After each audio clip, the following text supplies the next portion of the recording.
हरे कृष्णा मित्रों, जय जय श्री राधे। आज हम चर्चा करेंगे कि हमारे जीवन में दुखों का कारण क्या होता है। क्या वो दुख हमारे स्वयं के द्वारा उपजित होते हैं या प्रकृति या भगवान के द्वारा वो दुख हमें दिए जाते हैं। क्योंकि बहुत सारे मित्रों का ऐसा सोचना होता है कि ये सारे दुख भगवान ने हमें दिए हैं। आइए इस बारे में चर्चा करते हैं। आप सभी जानते हैं कि हमारे जीवन में जो भी होता है वो हमारे कर्मों का ही प्रारब्ध है। जैसी करनी वैसी भरनी। दूसरी चीज़, भगवान ने हमें फ्रीडम दे रखा है। हम एक इंडिपेंडेंट सोल हैं। हम अपनी मर्ज़ी से अपना जीवन जी सकते हैं, अपने विचार बना सकते हैं। जैसे कि हम सभी आत्माएं हैं। आप सभी जानते हैं कि हम आध्यात्मिक जगत में थे, परंतु प्रभु से अलगाव के कारण, अपनी इच्छा के कारण हम उस आध्यात्मिक जगत से गिर करके इस भौतिक जगत में आ गए हैं। जितनी जल्दी हम भगवान से अपने संबंध को समझ लेते हैं, जितनी जल्दी हम भगवान श्री कृष्ण के ट्रांसेंडेंटल नेचर को समझ लेते हैं, उतनी ही जल्दी हम आध्यात्मिक जगत में वापस जा सकते हैं।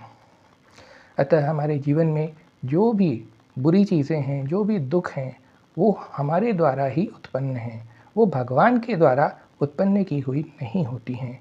भगवान सर्वथा हमारे लाइफ में इंटरफेयर नहीं करते।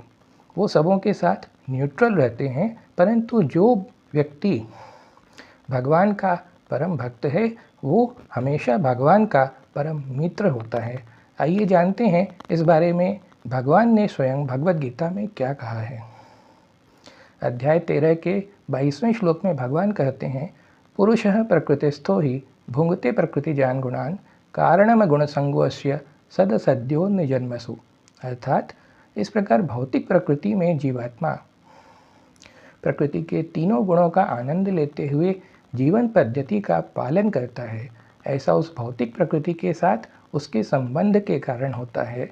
इस प्रकार वह विभिन्न योनियों में अच्छे और बुरे का सामना करता है। अतः हमारे जीवन में जो कुछ भी क्रियाकलाप हो रहे हैं वो हमारे प्रकृति के तीनों गुण, सत्वगुण, रजोगुण और तमोगुण के साथ हम किस तरह से व्यवहार करते हैं, उन्हें अपने जीवन में किस तरह से आत्मसात करते हैं, किस तरह व्यवहार में लाते हैं, इस पर डिपेंड करता है। हम जीवन में किस तरह का कॉन्शियसनेस डेवलप करते हैं, किस तरह की एक्टिविटीज़ करते हैं, ये डिसाइड करता है कि हमारे जीवन में सुख होंगे या दुख होंगे, मृत्यु के पश्चात हम कैसा शरीर धारण करेंगे।